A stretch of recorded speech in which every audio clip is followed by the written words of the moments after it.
Welcome to Unstapled Commander.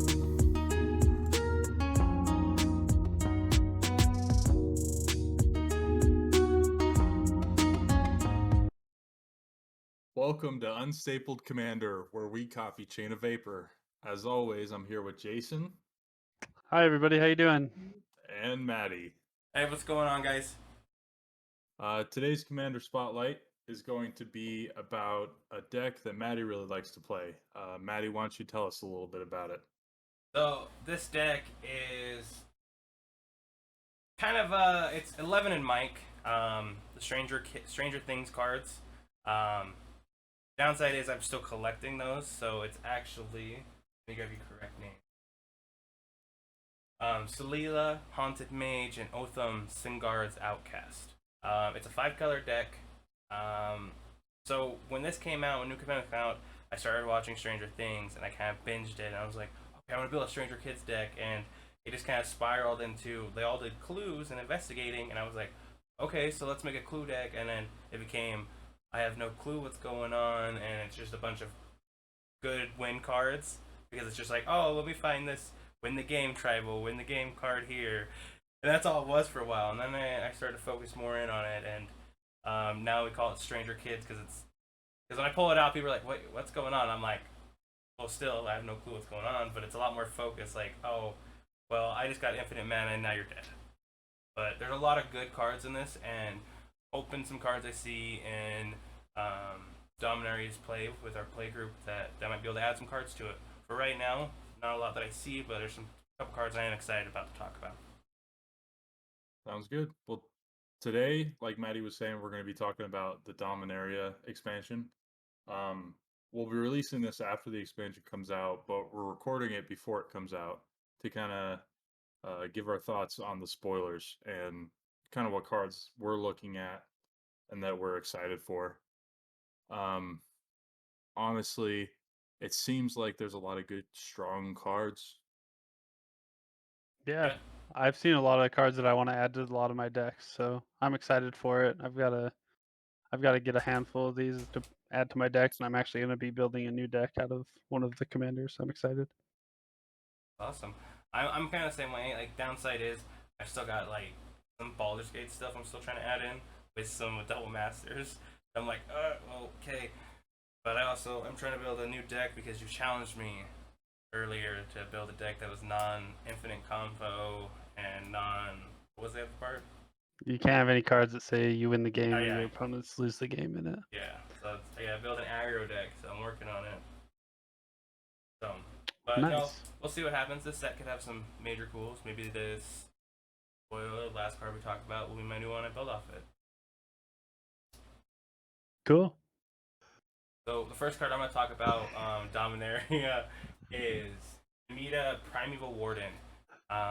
This card is pretty cool. 2 colorless, black and green, legendary creature, tree folk. Reach. If a creature an opponent controls would die, exile it instead. When you do that, create a 1/1 green sapling creature token. Pay green, sacrifice the sapling. The Meta gets +2/+2 until end of turn.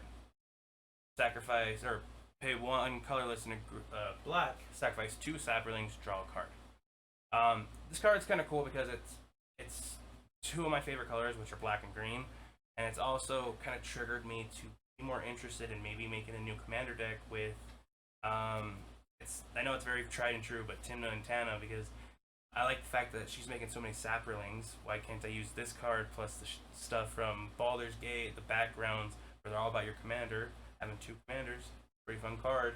I don't see myself making this my commander because saplings don't have enough by themselves, I feel like there's good cards, but you've got to buff around them.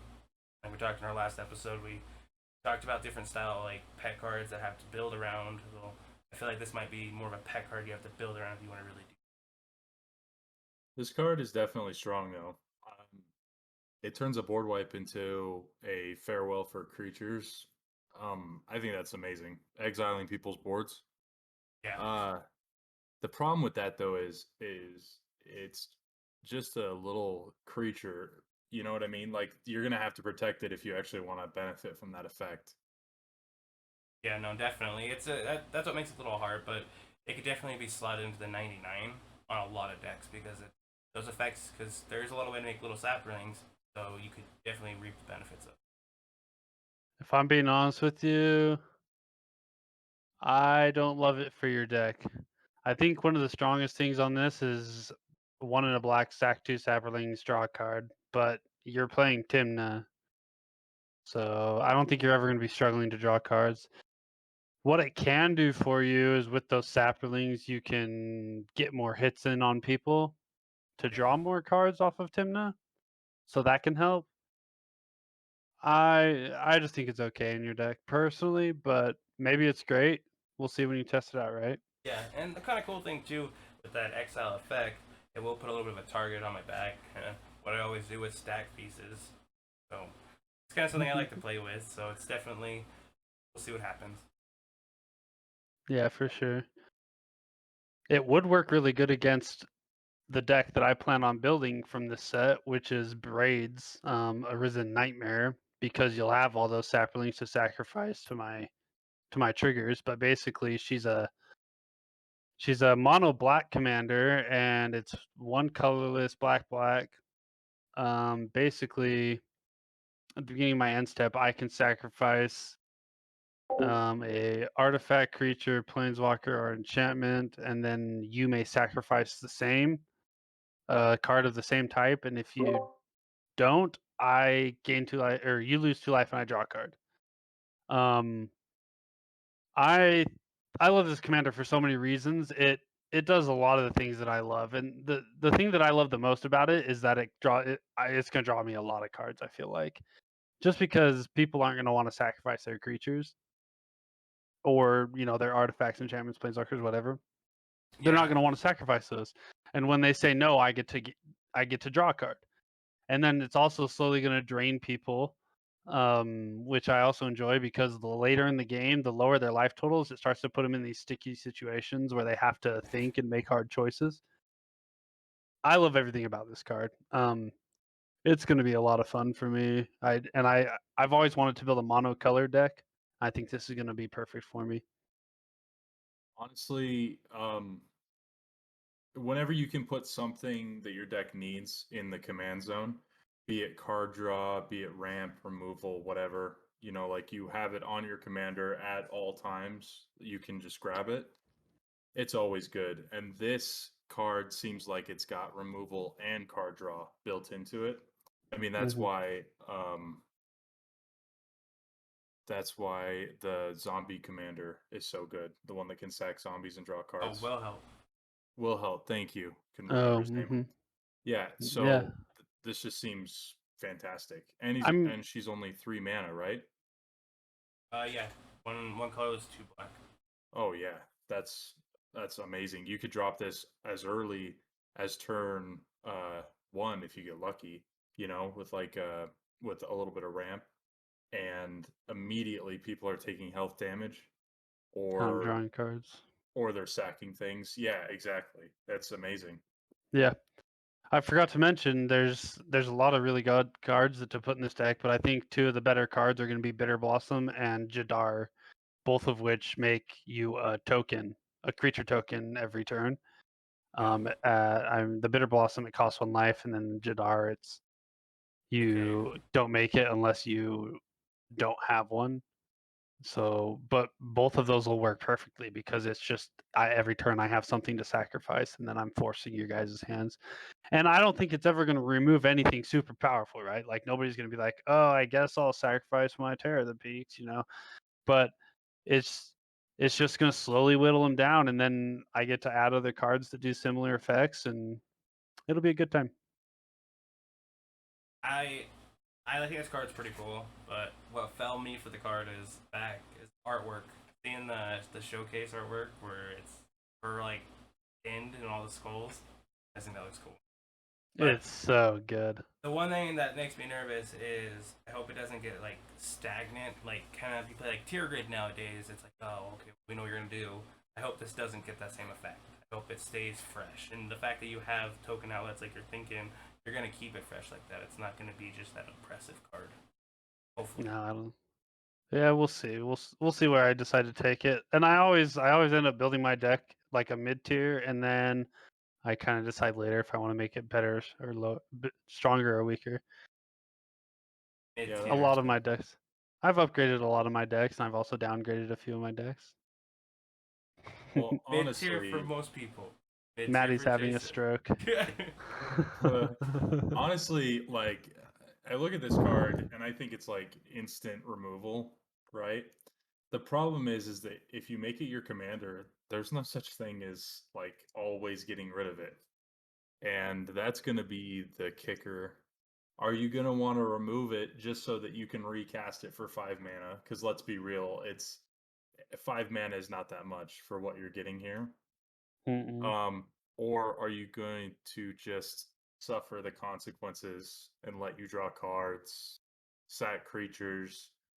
It's going to be rough, honestly.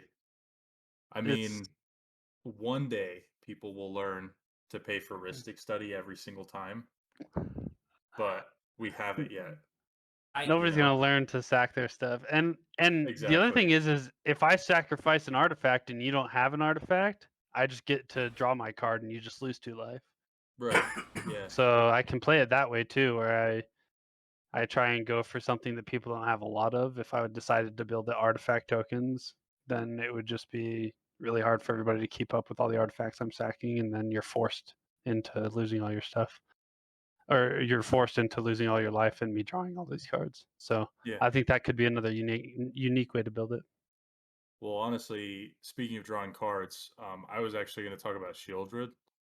Mhm. Shieldred, she is 2 colorless for 2 black, and whenever you draw a card, or sorry, whenever your opponents draw a card, they lose 2 life and you gain 2 life. No, whenever And you draw a card, you gain 2 life. oh, is that how it goes? I should just read the card. I didn't read braids either. Sorry, Maddie. We're making you We're do more making more work. work for you. Okay, I want Jason to read braids real quick. Well, no, I don't think I said anything wrong, so I think braids is No, fine. you didn't. Oh, okay.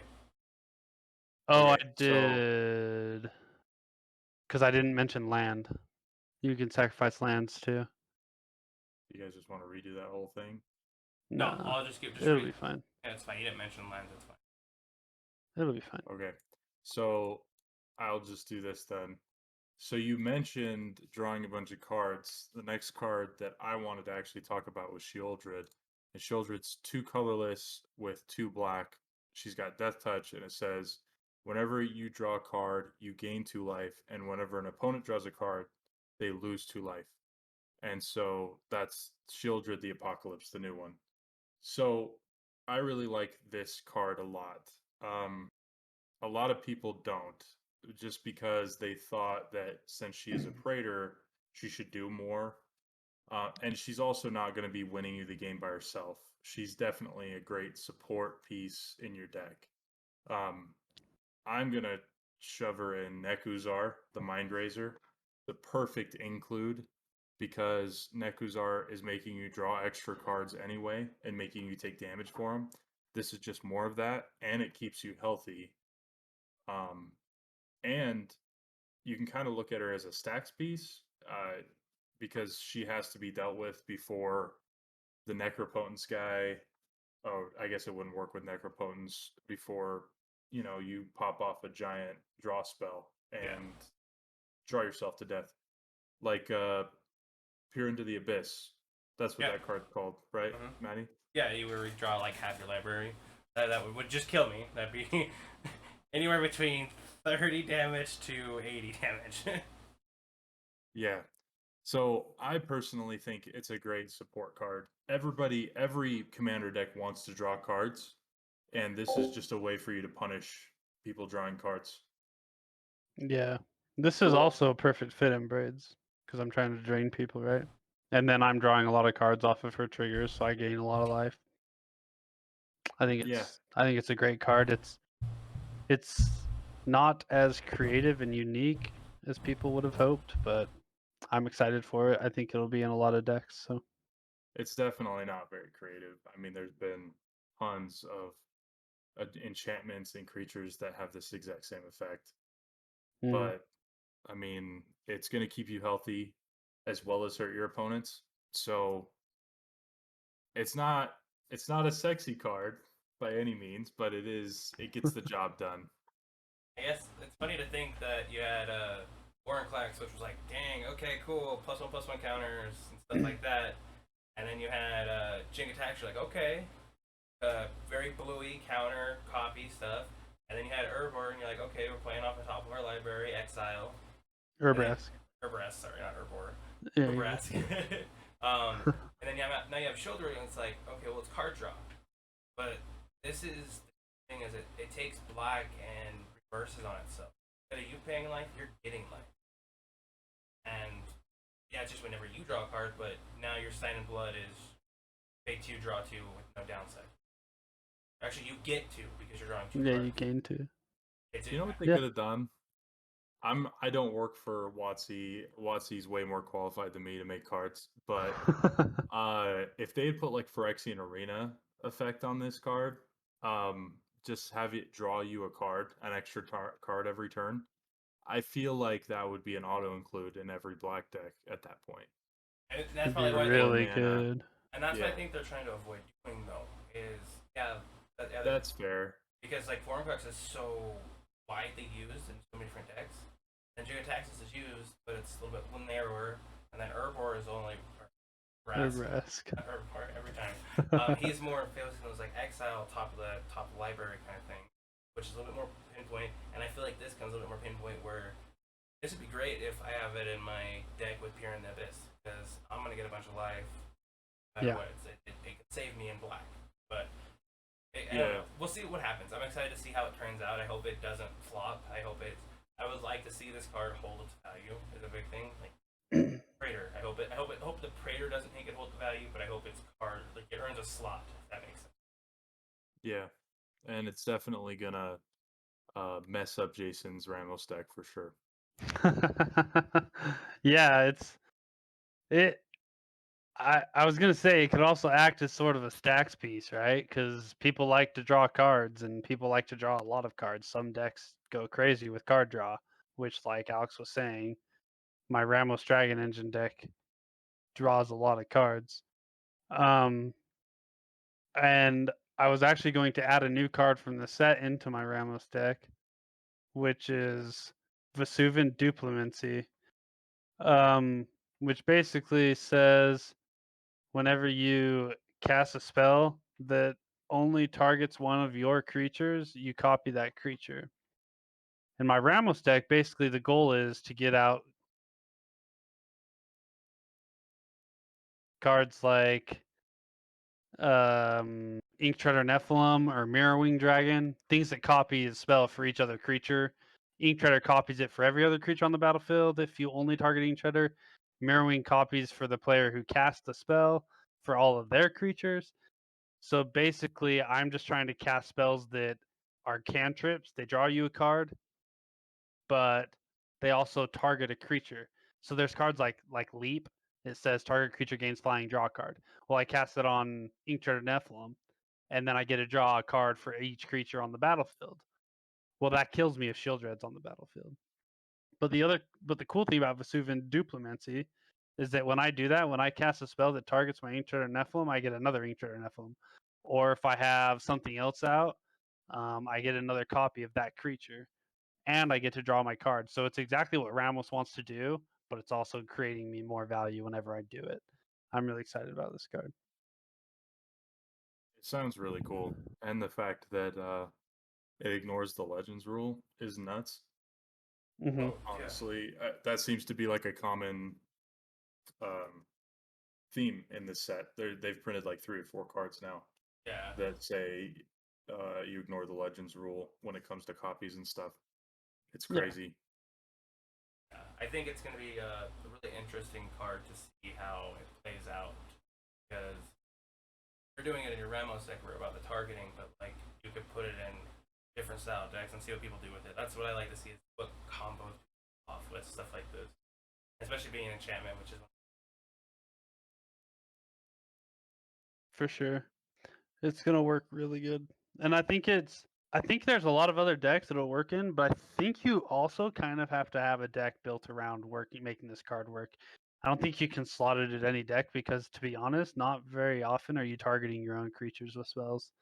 So it's a very niche card, I think. So I like more Yeah, unique cards like that too. definitely. Yeah, and I talked a little bit about the Legends rule. The next card I wanted to talk about was Ratadrabic of Urborg. I don't know if I said that right. Um, it basically seems like Micro Lord of Bones for creatures. Uh, it's a zombie that gives all other zombies vigilance, but that's not the part people care about. The part that people care about is the fact that when a legendary creature dies, it creates a 4/4 token of that creature, which is no longer legendary. And then that legendary creature that just died just goes straight to your graveyard, where you can do whatever you want with it, which to me is nuts. The fact that it doesn't exile the creature means that the possibilities are literally endless. If you have a Shieldred up, you can bring it back and you have a token copy and the real copy. If you have a token doubler, uh, like Anointed Possession, yeah, which is white, which is this commander, you'll make 2 token copies of this creature when it dies. Um, there's there's an angel too that brings things back to your hand. Is it Um, there's one that Lisa, gives them persist or no, that's not Lisa. no, Lisa, Forgotten Archangel. When they die, they at the end step they come back from the graveyard to your hand, which means that you could just do it all over again the next turn. Mm-hmm. Um, the one that gives them Undying is Macias the Undying. Unhallowed. Yeah, and that's amazing too because they automatically will come back. So you'll get the token and they come back. And then if they die again, you get another token. It's nuts.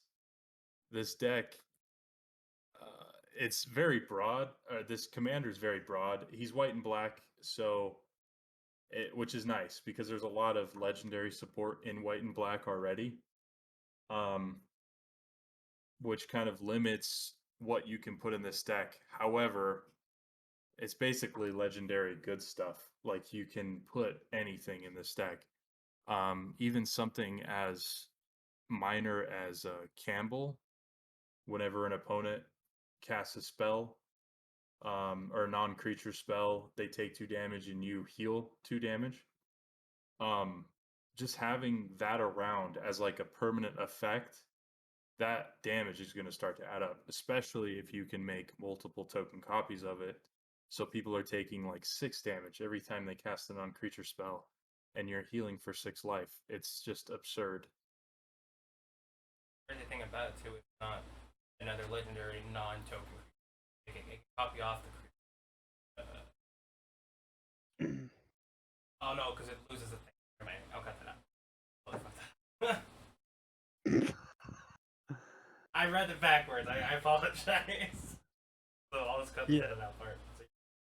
I looked it up. You said it makes 4/4s. It actually makes 2/2s. I was like, wait, this is way more busted than I thought it was.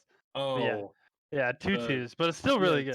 the tokens don't matter. Well, okay, yeah, but The yeah. size So of the tokens. the card's still extremely powerful though, and I Yes. think it goes really well in the 99 for a lot of decks. It's just uh, you don't even have to have a lot of legendary creatures in your deck to make this good. Just a few of them is good, and I don't know. I would put this in a lot of my decks, and it kind of protects your commander at the same time. It It's does. Yeah. Because you can get it back. yeah, Like if you have a commander whose only job is to sit on the field and get you value, this essentially protects your commander. They have to kill it twice, essentially. yeah, yeah. The only thing that would save it is like farewell or Bath to Exile, or not save it, just get rid of it. Yeah, get Is rid an of it. exile effect, yeah. So it Yes, doesn't die. exactly. Yeah. I think it's I mean, funny. you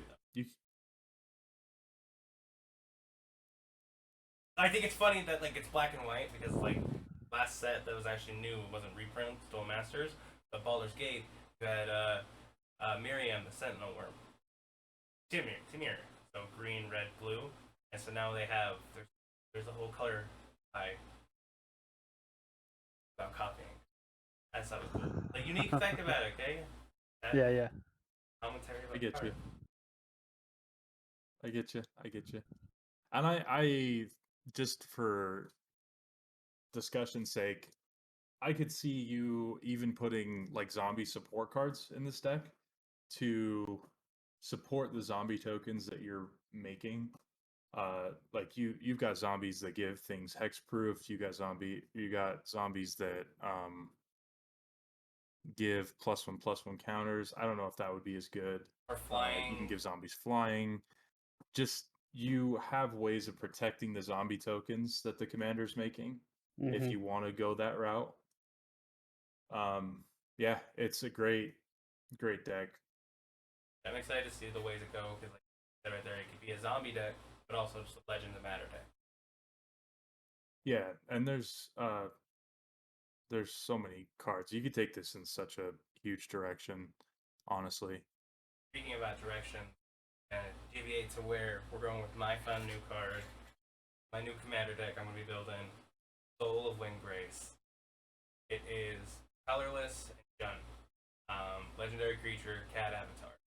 Whenever Soul of Windgrace enters the battlefield or attacks, I may put a land card from my graveyard onto the battlefield tapped under your control. Pay a green, discard a land card, you gain 3 life. Pay a red and a colorless, discard a land card, draw a card. Pay 2 and a black, discard a land card. Soul of Windgrace gains indestructible, land a turn, tap it. So, there's already been Windgrace before, and he's a popular landfall commander. What I'm going to do with this commander, I'm going to break the taboo. I'm building, it's going to be mass land destruction, protecting my stuff, protecting him, because drop obliterate, clear the board, and now I keep him alive, and I can swing in and start building my board back faster. Like, I don't know, it's just excited, and it's the 3 colors I like because I can run Casualty of War, which was one of my favorite cards from War of the Sparks, or I can also run Star of Extinction and other fun like Waking the Trolls. And it's just they're all my favorite pet land destruction cards, and I've been trying to put together decks for land destruction, but it's always like taboo, and I don't want to be that player. But with this one, I feel all confidence. I don't feel like a dick. So let's see how it goes.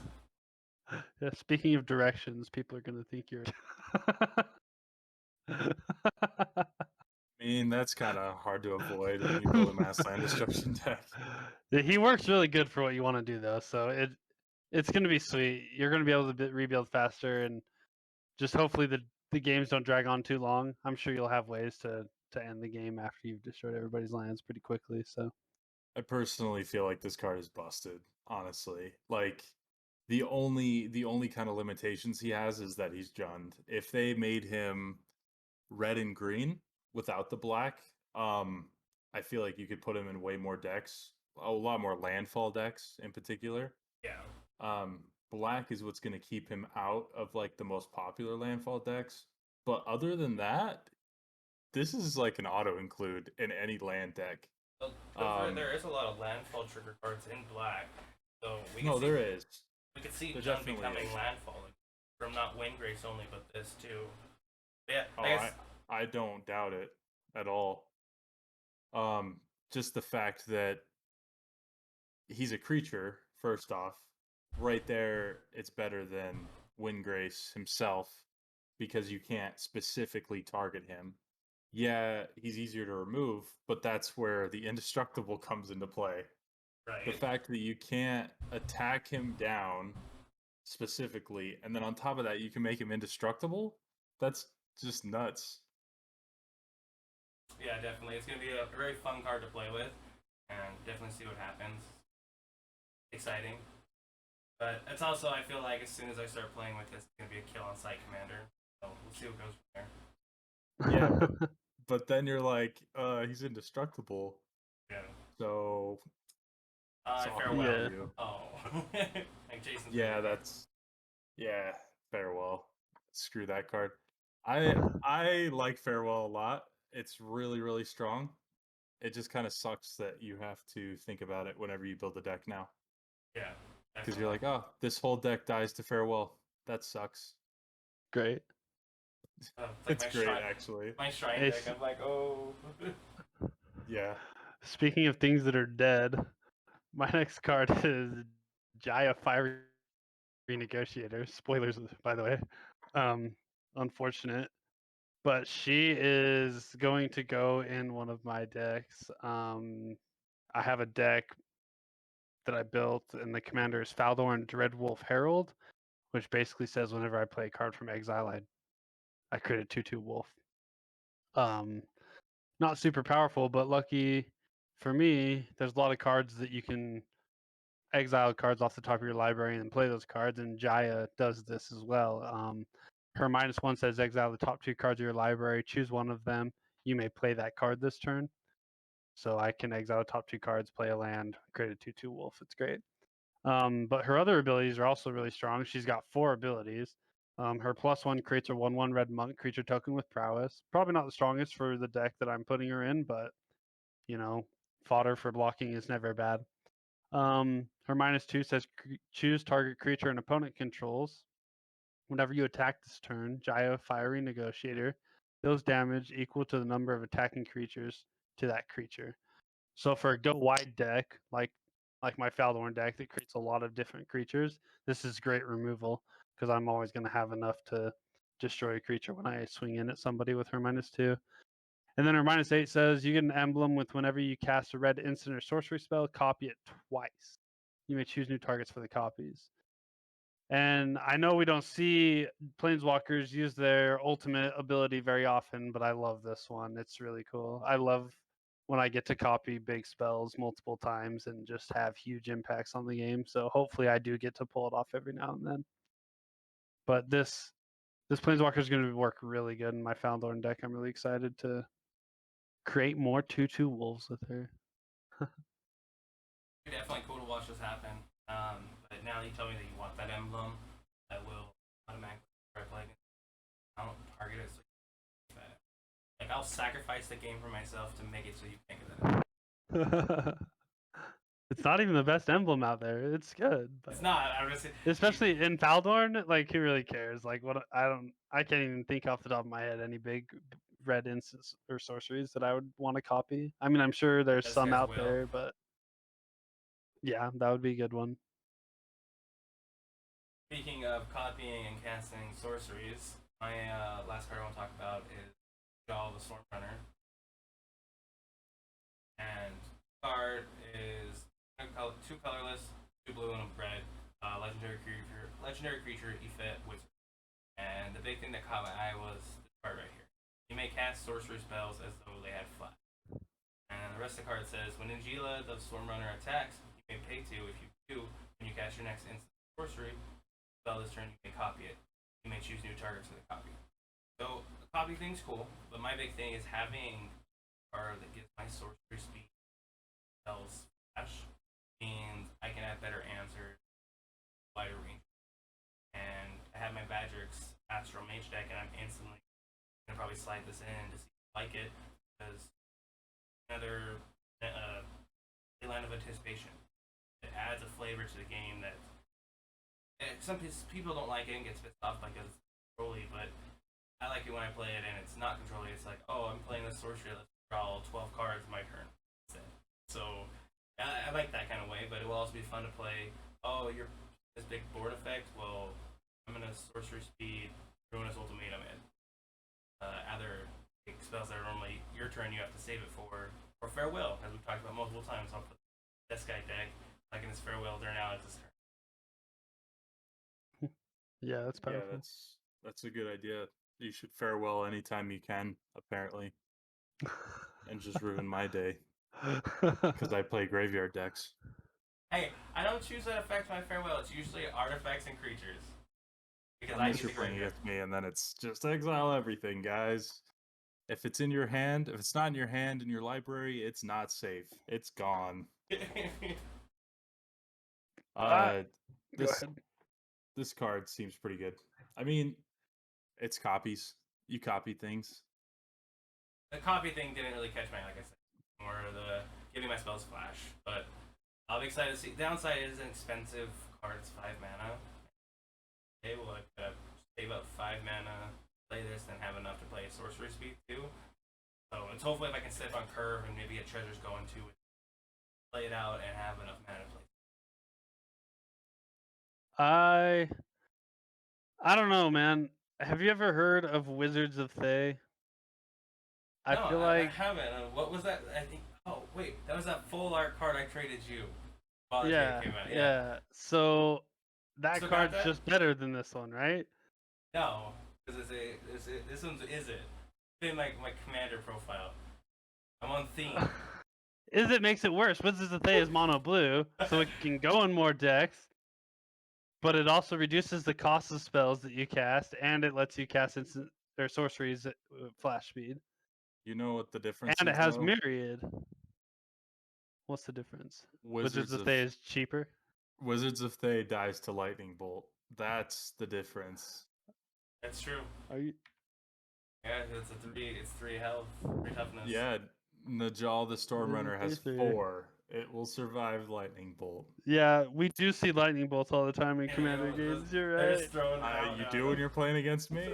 You're the only one that ever had Dude, lightning bolt in deck. insane value. 1 mana for 3 damage? Come on. I got some Yeah, but cool art versions. nobody plays it. Nobody ever plays lightning bolt. You put that Except for under you. you put that under an Isochron Scepter, 3 damage for 2 mana. Anytime you want it. Oh my god. That's what you're putting under Isochron Scepter? You know it, baby. You read the instructions wrong on that card, I think.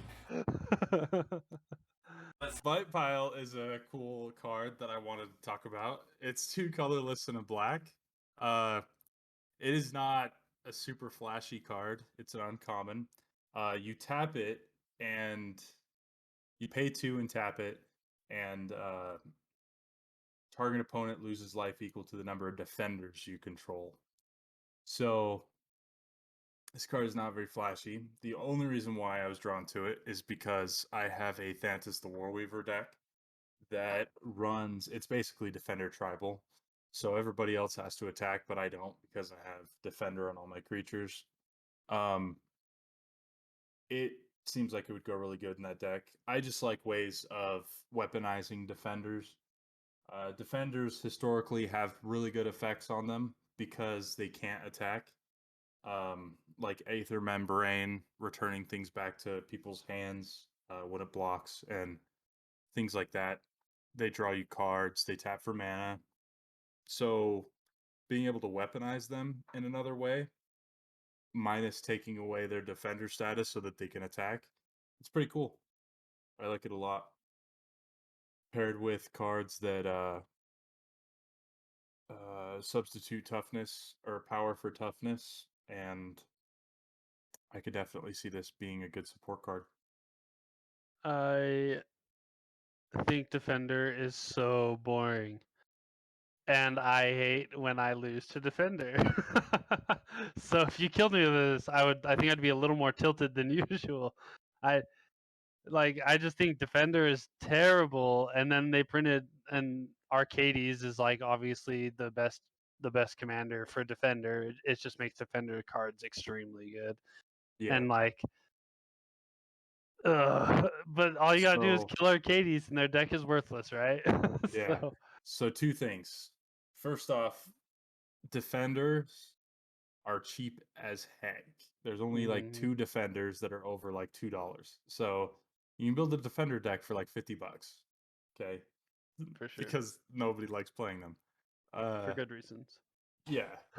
2, it's just cool. I like it when WotC prints cards that support really weird strategies, like Shieldred, the Apocalypse, the one that I was talking about earlier. A lot of people were pretty disappointed with her, but like, it's really cool when they print cards that support strategies that aren't necessarily mainstream strategies. You know, Shieldred, I guess, is a bad example because everybody that's draws like cards. Soul of Flame Grace, Mass Lunch. It's taboo. Yeah, it's just cool when you see them print cards where like I'm the 1% of Magic players that's going to be excited for a new defender because I get a new toy to play with. You know what I mean? Yeah, But and that's what I was gonna it's cool. say is I like it. the fact that they're giving that tribal support in black because, like you said, you don't run the common defender commander, you run it in chunk. So getting more black cards that are wall is funner. Yeah, I personally like to build decks that don't necessarily support the strategy that they were made for. Yeah, definitely. Like I'm the guy that built a Thantis Planeswalker deck simply because Thantis gets bigger when people attack Planeswalkers. Like it was a really dumb effect. It barely had any support, but it was fun. It was a lot of fun. Yeah. So honestly, I just think this set looks really cool. I'm really excited that we're back on Dominaria, and I'm really excited to draft it tomorrow.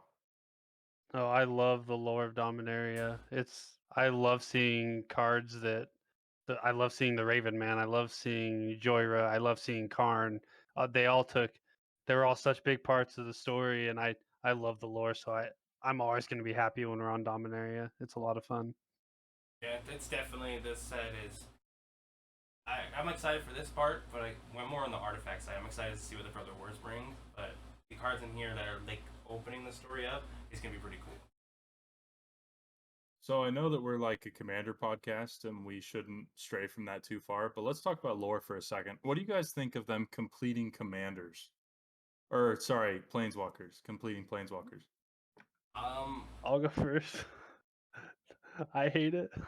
It's 'cause you're- It's great for the lore. I love planeswalkers, and every time it happens, I'm like, no, because Especially because Tomio it happened to your Bay first. Tomio is literally one of my favorite planeswalkers, and she was the first one to get completed. And I was like, no, you can't just kill my friends. Yeah. not dead. And I was pretty upset, but it's good for storytelling, and it's hopefully maybe one day she'll get cured. Who knows? honestly, a Johnny is probably my second favorite planeswalker, and yeah, it hurts to see Whoa. him like this because, Real quick, like, pause on Johnny real he's fast. so. Are people are saying that he's been a sleeper agent for a while. Like how That's what long? I can't tell if they're just joking or if they legitimately think that he's always been a sleeper agent. I don't think always. He's done way too much good to be a permanent sleep agent, right? Dude, But maybe not. the the quote in my head that sticks with me is the flavor text on Light the Beacon in War of the Spark. It says if you can't win, you fight to give someone else a chance. And that was a Johnny. Like, why would he say that if he's like a fucking sleeper agent? He's such a Stop good it. guy. No, they did. Stop it. You know what the best part is? Actually, no, Johnny's number 2. Your number 1's gonna be the next one, dog. Oh, that's Yeah. what some people are thinking. Yeah, the flavor text literally says, if you can't save yourself, you fight to give someone else a chance. Like literally he's saying he's going to sacrifice himself to save other people. Like I don't understand a Phyrexian sleeper agent saying something like that. I don't know. Yeah, dude. He's I don't know. he's I don't think he so. it would break my heart. And honestly, the next one that's rumored to be completed is Angrath, Isn't that your which is favorite? my third favorite planeswalker. Oh, I Oh, I thought, thought that first. was your favorite. Yeah, I thought it was too. Oh, So it switches between Angrath and Garuk. I really like Garuk too. mm. Okay. But Angrath is so good, and what would suck is that we literally haven't seen Angrath since War of the Spark. We know that he went back to his home plane. He said what's up to his kids, and then he left again. And it would be so heartbreaking if the next time we see him, he's being completed. Like, Oh my I would hate that. gosh. Wait, did he actually get off Ixalan? Yeah. He was brought to Ravnica by That's home. the sun. The What Immortal was it Sun. called? Yeah, The Immortal Sun. the Yeah, gate, the Gate Watcher. Not the Gate Watcher. The yeah. Immortal Sun, and And they disabled the Immortal Sun, so he was able to get back to his home plane, and he saw his kids, he saw his wife, and then he stayed there for a minute. But then, as all planeswalkers do, he felt the itch to explore, and he left, and we don't know where he went. Maybe he went to Eldraine. Maybe that's where we're gonna run into him. Do you have a favorite planeswalker, Maddie? Ashiok. Ashiok's pretty cool. Yeah. That's Ashiok is pretty just cool. Very mysterious. yeah. I like the fact that we don't know anything about them. There's no like big lore page on Wikipedia I can read about it. It's just like all these tablets from these cards or this little suburb from this like page, and it's like okay, well like how did their spark ignite? Like what caused it? Like why is their face like that? That's what I want to know. Hmm. I gotta say, I think either Liliana. No, the Wanderer is probably my favorite planeswalker, and then Liliana, and then it was Tamio. But rest in peace, Tamio. Rip. Rip Tamio.